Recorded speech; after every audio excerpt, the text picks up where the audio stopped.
Shalom sidang jemaat yang terkasih di dalam Tuhan kita Yesus Kristus. Pada kesempatan ini saya menemui Bapak Ibu Saudara-saudara sekalian dengan berbagi renungan kebenaran firman Tuhan. Renungan kita hari ini terambil di dalam kitab 1 Samuel pasal 22 ayat 1 sampai 5. Saya bacakan ayat firman Tuhan ini bagi kita sekalian. Lalu Daud pergi dari sana dan melarikan diri ke Gua Adulam. Ketika saudara-saudaranya dan seluruh keluarganya mendengar hal itu, pergilah mereka ke sana mendapatkan dia. Berhimpunlah juga kepadanya setiap orang yang dalam kesukaran, setiap orang yang dikejar-kejar tukang piutang, setiap orang yang sakit hati, maka ia menjadi pemimpin mereka. Bersama-sama dengan dia ada kira-kira 400 orang. Dari sana Daud pergi ke Mispa di Moab dan berkata kepada raja negeri Moab, "Izinkanlah ayahku dan ibuku tinggal padamu sampai aku tahu apa yang dilakukan Allah kepadaku." Lalu diantarkannyalah mereka kepada raja negeri Moab, dan mereka tinggal bersama dia selama Daud ada di kubu gunung. Tetapi Gad, nabi itu, berkata kepada Daud, "Janganlah tinggal di kubu gunung itu. Pergilah dan pulanglah ke tanah Yehuda." Lalu pergilah Daud dan masuk ke hutan Keret. Demikian pembacaan firman Tuhan.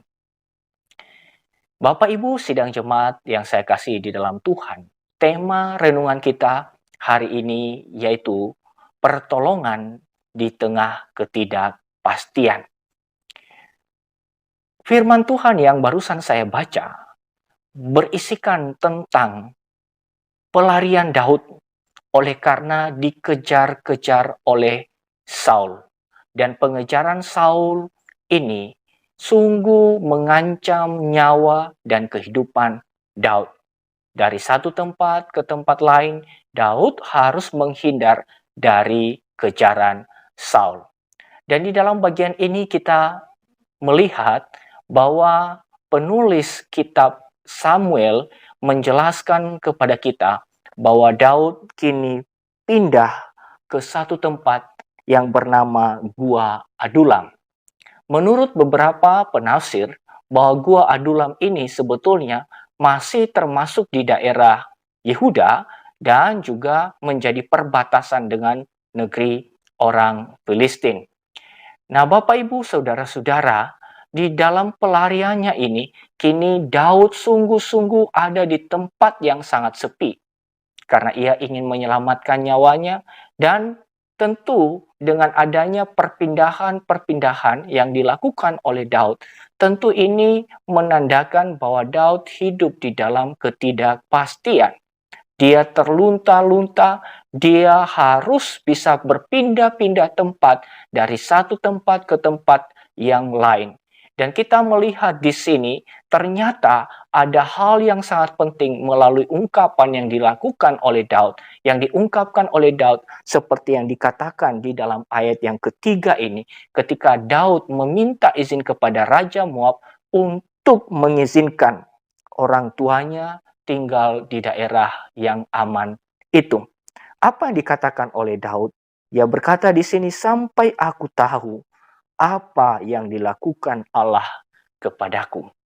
Nah, Bapak Ibu Saudara yang saya kasihi di dalam Tuhan, di tengah ketidakpastian, kita melihat di sini bahwa ternyata Daud mengaku bahwa Allah sendiri yang tahu keberadaannya, yang tetap melihat apa kondisi yang dialami oleh Daud sendiri.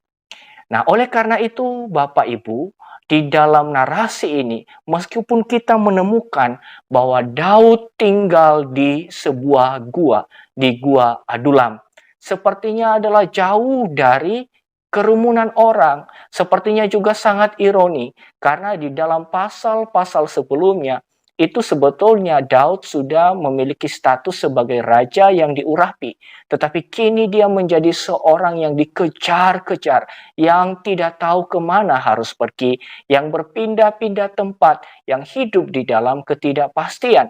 Tetapi melalui pengakuan Daud ini, kita melihat ternyata bahwa Tuhan yang sudah mengurapi Daud menjadi raja, yang sudah memilih Daud menjadi raja, adalah Tuhan yang juga akan mengatur semuanya perjalanan demi perjalanan, yang mengetahui detail demi detail perjalanan perpindahan yang dialami oleh Daud.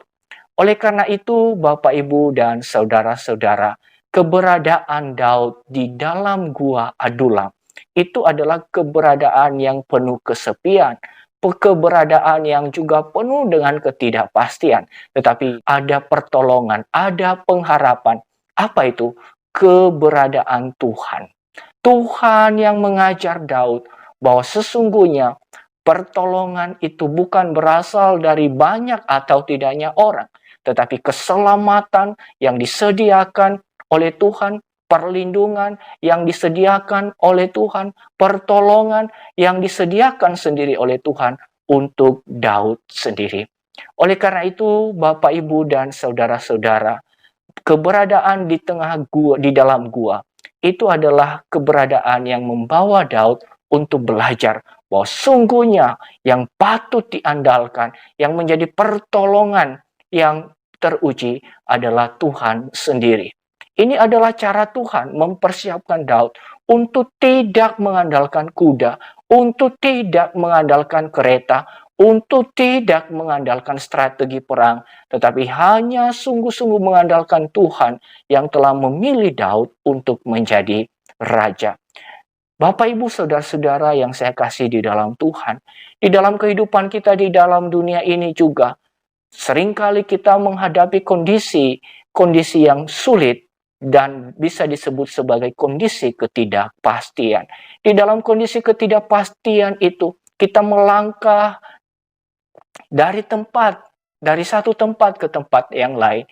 Mungkin saja kita tidak tahu arah dan kita juga penuh dengan ketidaktahuan tentang hari esok. Bagaimana kita harus melakukannya?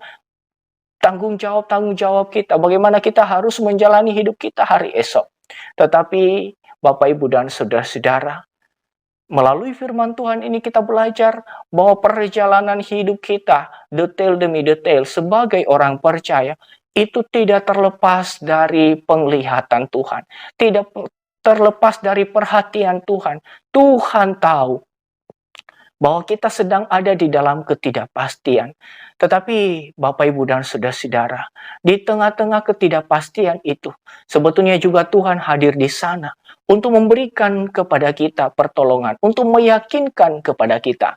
Contohnya, seperti yang dijalani oleh Daud di sini, yang dialami oleh Daud, ketika dia ada di dalam gua, ternyata keluarganya datang kepadanya untuk memastikan kepada Daud. Tuhan mengajar Daud bahwa sungguhnya ia menyediakan pertolongan, penghiburan, dan kasih melalui orang-orang terdekatnya. Bapak, Ibu, saudara-saudara, bukankah kita juga mengalami pertolongan-pertolongan itu, mengalami penghiburan melalui keberadaan keluarga kita, mengalami kekuatan melalui kehadiran orang-orang yang ada di sekitar kita. Tuhan menyediakan mereka untuk kita, supaya kita pun juga tahu bahwa sungguhnya kita tidak sendiri di tengah-tengah ketidakpastian itu. Bukan hanya itu, Bapak, Ibu, dan saudara-saudara, bukan hanya orang-orang yang terdekat yang dihadirkan oleh Tuhan kepada Daud, tetapi juga Tuhan menghadirkan orang-orang sakit, orang-orang yang berkebutuhan khusus, orang-orang lemah, orang-orang yang di sini dikatakan sebagai orang yang sakit hati, sebagai orang yang juga dikejar-kejar, sebagai orang yang hidup di dalam kesukaran. Dan di sini dikatakan bahwa mereka menaruh pengharapan kepada Daud dan menjadikan Daud sebagai pemimpin mereka. Apa artinya, Bapak, Ibu? Bahwa sungguhnya juga di sini kita tahu bahwa keberadaan Daud di dalam gua itu tidak semata-mata kesepian, tetapi Tuhan mau membuktikan kehadirannya melalui orang-orang yang dihadirkan itu untuk apa? Bahwa ternyata Daud diberikan tugas khusus, tidak hanya dibiarkan untuk mengasihani diri, untuk bergumul tentang penderitaan yang dia alami. Tetapi sekarang Tuhan memberikan tugas kepada Daud untuk bisa menggembalakan orang-orang ini. Oleh karena itu Bapak, Ibu, dan saudara-saudara, kita juga harus peka terhadap pertolongan Tuhan. Mungkin itu adalah hal yang sepele, tetapi itu adalah sebetulnya kalau kita peka, kita bisa bersyukur kepada Tuhan. Hal yang berikutnya, Bapak, Ibu, dan saudara-saudara yang saya kasihi di dalam Tuhan, di tengah ketidakpastian itu juga kita lihat di sini bahwa yang menjadi penentu untuk bisa melangkah adalah firman Tuhan. Seperti yang dikatakan oleh Daud di sini, bahwa sampai aku tahu apa yang dilakukan Allah kepadaku. Bapak, Ibu, Saudara yang saya kasihi di dalam Tuhan, kita sebagai orang percaya juga harus memiliki prinsip kehidupan seperti ini. Kalau kita tahu bahwa Tuhan adalah mengerti keadaan kita, Tuhan memberikan pengharapan, pertolongan di tengah ketidakpastian ini, di tengah-tengah penderitaan yang sulit untuk kita atasi sendiri. Marilah kita juga membuka hidup kita sepenuhnya untuk dituntun oleh Tuhan melalui firman-Nya. Biarlah kiranya kita juga bersedia peka terhadap tuntunan Tuhan, terhadap firman Tuhan. Kita bisa melihat di sini bahwa sesungguhnya Tuhan menuntun Daud melalui perkataan seorang nabi yang bernama Gad di sini. Di dalam ayat 5 dikatakan, tetapi Gad nabi itu berkata kepada Daud, janganlah tinggal di kubu gunung itu, pergilah dan pulanglah ke tanah Yehuda. Bapak, Ibu, Saudara, inilah yang memang dirindukan oleh Daud. Firman Allah yang memberikan kepadanya tuntunan, yang memberikan kepadanya dorongan, dan yang memberikan kepadanya petunjuk terhadap apa yang harus dikerjakan. Oleh karena itu, Bapak, Ibu, dan Saudara yang saya kasihi di dalam Tuhan, sama juga di dalam kondisi-kondisi ketidakpastian yang kita hadapi, kita membutuhkan firman Allah. Kita membutuhkan petunjuk dari Allah. Kita membutuhkan kehendak Allah. Oleh karena itu, marilah kita memberikan juga hati kita untuk diajar oleh Tuhan. Marilah kita juga dengan penuh ketulusan menanti-nantikan Tuhan untuk berfirman kepada kita, untuk menunjukkan jalan terbaik yang harus kita tempuh. Bukankah ketika Allah berfirman kepada kita di tengah-tengah ketidakpastian itu juga membuat hati kita terhibur, membuat hati kita menjadi kuat lagi, dan membuat mata kita melihat pengharapan ke depan bahwa sungguhnya Tuhan tidak melepaskan kita. Dan sama seperti Daud di sini, Tuhan menunjukkan kepada Daud melalui Gad bahwa engkau tidak perlu harus tinggal terus di luar Israel. Engkau harus kembali ke Yehuda. Itulah sebabnya Bapak, Ibu, dan saudara-saudara, kalau Tuhan menuntun, maka kita perlu berjalan. Hanya saja Bapak, Ibu, dan saudara-saudara, dalam kehidupan kita di tengah-tengah ketidakpastian, seringkali justru yang ada pada kita adalah kepanikan dan ketakutan. Di tengah ketidakpastian, seringkali yang ada pada kita adalah kita memikirkan jalan-jalan terbaik yang kita anggap itu jitu untuk menolong kita. Tetapi melalui firman Tuhan hari ini kita tahu bahwa sungguhnya pertolongan yang paling ampuh, yang sungguh-sungguh teruji berasal dari Tuhan. Dan pertolongannya itu bisa melalui hal-hal kecil, hal-hal sederhana yang ada di sekitar kita. Tapi yang lebih penting adalah Tuhan akan menuntun kita melalui firman-Nya. Maka marilah kita juga memberi perhatian kita dengan sungguh-sungguh untuk mendengarkan Tuhan. Di tengah-tengah kesepian kita, di tengah-tengah mumetnya pemikiran kita, berikanlah hidupmu untuk mendengarkan Tuhan.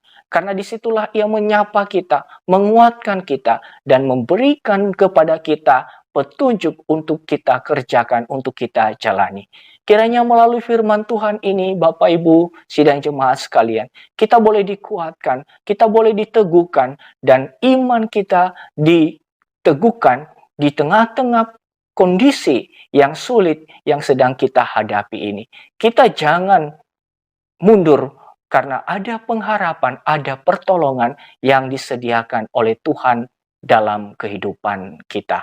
Biarlah kiranya kita semuanya siap menjalani hari-hari kita oleh karena Tuhan peduli dan menyertai kehidupan kita. Demikian renungan firman Tuhan, kiranya Tuhan memberkati kita sekalian. Amin.